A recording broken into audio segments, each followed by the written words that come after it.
सद्गुरुनाथ महाराज की जय। ज्या ज्या ठिकाणी मन जाय माझे, त्या त्या ठिकाणी निज रूप तुझे। मी ठेवितो मस्तक ज्या ठिकाणी, तेथे तुझे सद्गुरुपाय दोनी। सद्गुरुनाथ महाराज की जय।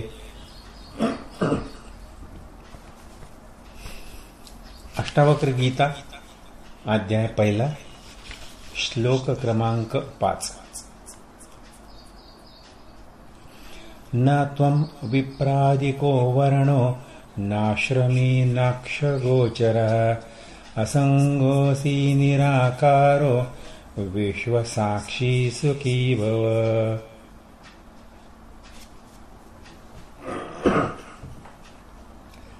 तू ब्राह्मणादी वर्ण असलेला नाहीस किंवा तू 4 आश्रमातलाही नाहीस, तसाच तू डोळे आदी इंद्रियांचा विषय नाहीस।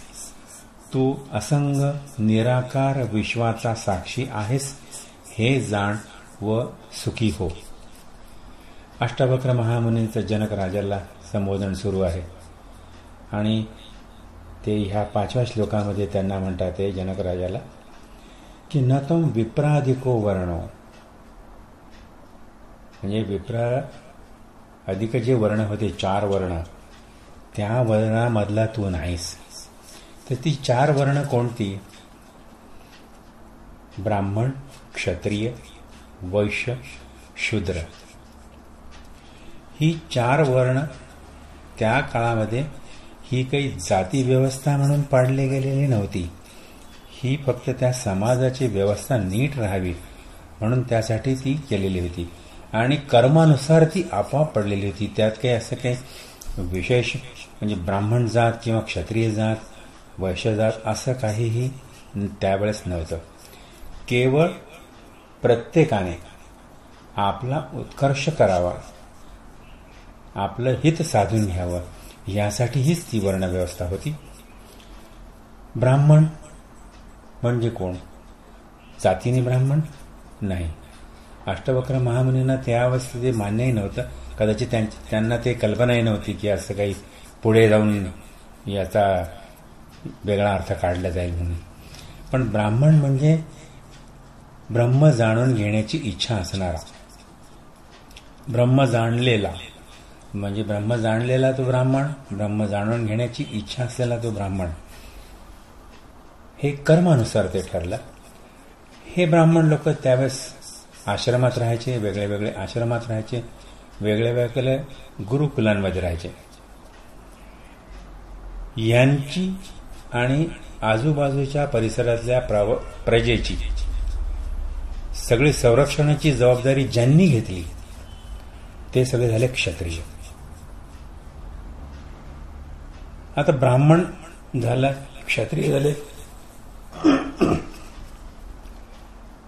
या प्रजेला, क्षत्रियांना, ब्राह्मणांना दैनंदिन उपजीविकेसाठी लागणारी जी साधन सामुग्री आहे ती पुरवणारे, ते कर्म करणारे हे सगळे वैश्य झाले।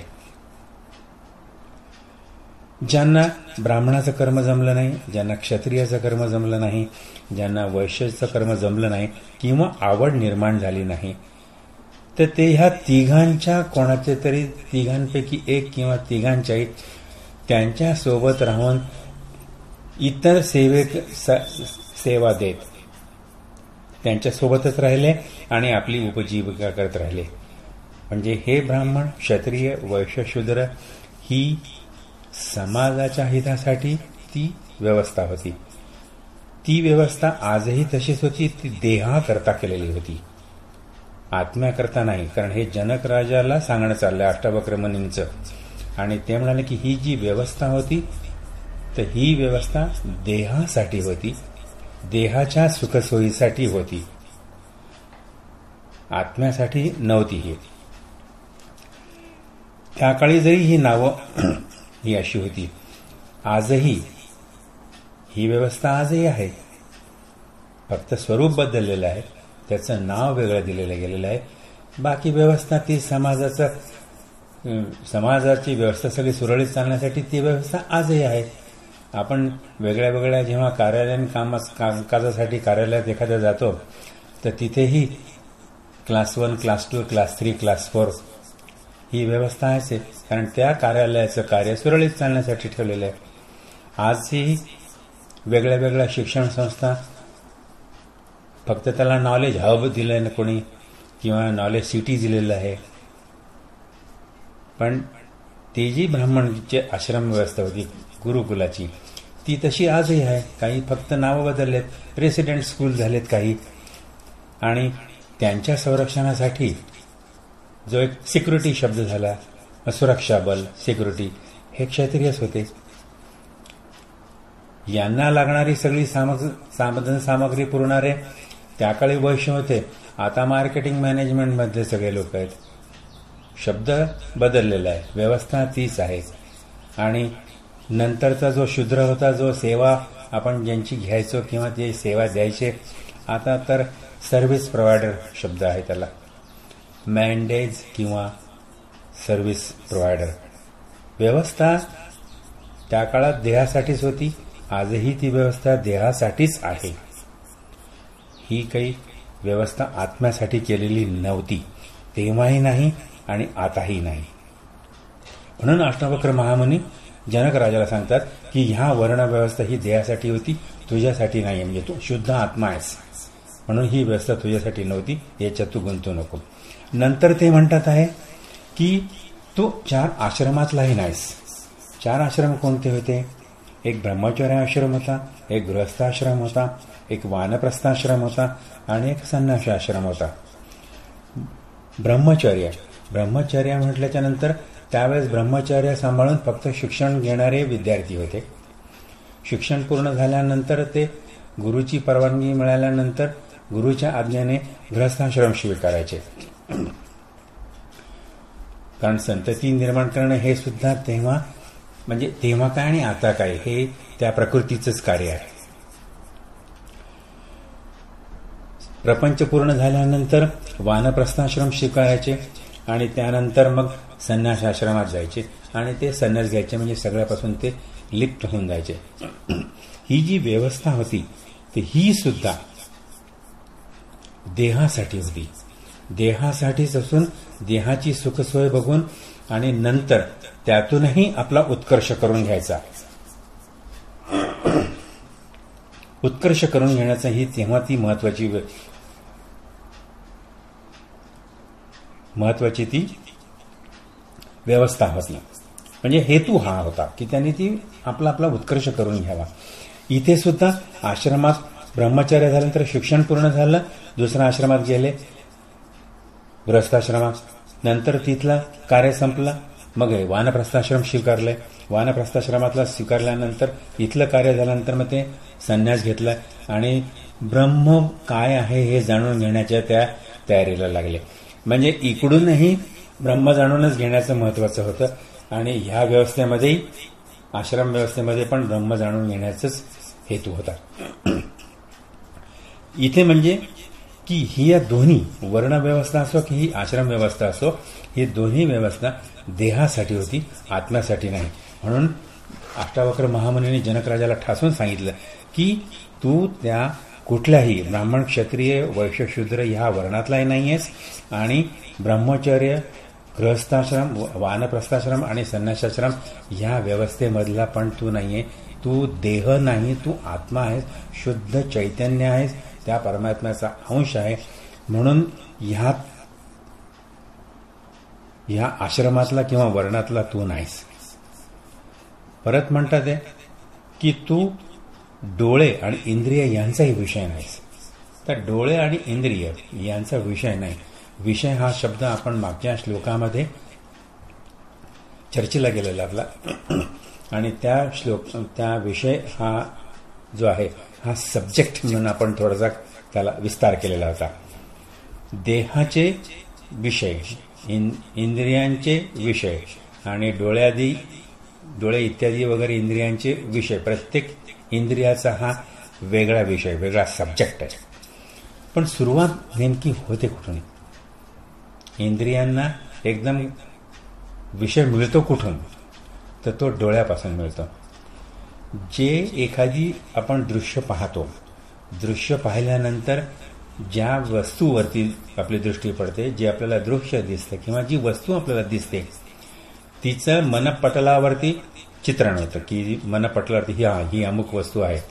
त्यानुसार मन जे आहे, चित्तात उमटलेलं जे चित्र आहे, तर हे मन बुद्धीला सांगतं की असं आहे. मग तो जो दृश्य आहे त्यानुसार अहंकार ठरवतं की मग मी हे कार्य कोणत्या पद्धतीने करायचं. आणि अहंकाराच्या नंतर मग ही जी बुद्धी आहे, ती ही बुद्धी मग इंद्रियांना प्रोत्साहित करते की हे अमुक काम करा किंवा अमुक कर्म करा किंवा तमुक करू नका. दृश्य पाहिल्यानंतरच्या ह्या सगळ्या पायऱ्या आहेत. अष्टावक्र महामुनींना एवढं सांगायचं होतं की दृष्टी तुझी जी आहे ती ही कशी ठेव आता, कारण तू त्या दृष्टी आणि त्या डोळ्यांचा आणि इंद्रियांचा विषय नाहीस, तू असंग आहेस. डोळ्यांनी दृश्य पाहिल्यानंतर साहजिकच त्यामध्ये माणूस गुंततो. आपण नाही का, एखादं दृश्य दिसलं तर त्यात रमून जातो. डोळ्याने जर पाहिलंच नाही तर काय, त्यात रमण्याचा प्रश्नच येत नाही. म्हणून ते म्हणतात की तू असंग आहेस, म्हणजे तू कोणाच्या संगतीला राहत नाहीस, तू एकटा आहेस आणि निराकार आहेस. निराकार आहे. मग हा देह जो आहे, तर हा चैतन्याने ह्या देहाची जी मूस आहे, एवढा जो देहाचा आकार आहे, तेवढा आकार तेवढ्या पुरता धारण केलेला आहे. हा देह धारण केलेला आहे चैतन्याने, म्हणजे ते चैतन्याचा हाच आकार आहे असं नाही. म्हणून देहातला जो आकार आहे तर तो चैतन्याचा नाहीये. पण चैतन्य हे असंग आहे, देहाशी संबंधित नाही, आणि त्याचा आकार जो आहे तो देहाचा आकार नाही. मग तू विश्वाचा साक्षी आहेस. विश्वाचा साक्षी आहे हे जाण. दृश्य पाहिल्यानंतरच साक्ष दिलं जाईल. तर साक्षी भावाने तू राहा. आणि साक्षी भावाने राहा म्हणजे कुठल्याही त्या कर्मामध्ये, स्वतःच्या कर्मामध्येही तू जास्त लिप्त होऊ नकोस आणि दुसऱ्याच्या कर्मामध्ये तर मुळीच लिप्त होऊ नकोस. या श्लोकामधून प्रपंचिकाला, आता आपण प्रापंचिक सगळेजण आपण अष्टावक्र गीतेचा अभ्यास करतो आहोत. एखादी जरी गोष्ट समजली तरी आपण आपल्या स्वतःला धन्य समजणार आहोत. त्या दिशेने आपण प्रयत्न करणार आहोत किंवा आपले प्रयत्न सुरू आहेत. मग डोळे आणि इंद्रियांचा जर आपला विषय आहे आणि तो सब्जेक्ट आपल्याला तो टाळायचा आहे आणि त्यातूनही साक्षी भाव राहायचं आहे, तर मग जे दृश्य आपल्याला दिसतं, आणि जर एक भजन आहे, त्या भजनाची ओळ अशी आहे की जे दृश्य पाहुनी दृष्टी बिघडते, बंद करी लोचन. जे दृश्य पाहून दृष्टी बिघडते तर तू डोळे बंद करून घे. भजना जरी सांगितलं तरी आपण जर प्रपंच करणार होतो तर मग आपल्याला डोळे बंद करून चालेल का? पण नाही. गूढ अर्थ असा आहे की ज्यामुळे आपलं मन उद्विग्न होईल, तर किंवा ज्या विषयाशी आपला संबंध नाही असं दृश्य आपल्याला जर दिसत असेल तर आपण त्याच्याकडे डोळे झाक करावी. ते दृष्टी आडते दृश्य करावं. त्याच्यावरती जास्त मन किंवा चिंतन करून त्यात अडकू नये. की दृश्य दिसलं तर त्याच्यावरती कोणती प्रतिक्रियाही द्यायची नाही आपल्याला, आणि विशेष म्हणजे प्रतिसादही द्यायचा नाही आहे आपल्याशी संबंधित जोपर्यंत ते येत नाही तोपर्यंत. कारण असे दृश्य प्रापंचिक माणसाला तर खूप वेगळे वेगळे विचलित करणारे दिसतात. म्हणून प्रत्येक वेळेस प्रतिक्रिया देऊन अडकायचं नाहीये आणि प्रतिसाद देऊन तर मुळीच त्याच्यामध्ये लिप्त व्हायचं नाहीये. अशा तऱ्हेने हा जो अष्टावक्र महामुनी जनक राजाला जो श्लोक सांगितला आणि हा जो संदेश दिला, तर त्या संदेशामध्ये आपण हा छोटासा जरी प्रयत्न केला की ते म्हणतात की तू विश्वाचा साक्षी आहेस, निराकार विश्वाचा साक्षी आहेस. म्हणजे ते पाहतात आणि त्याच्यात साक्षी भाव राहतात.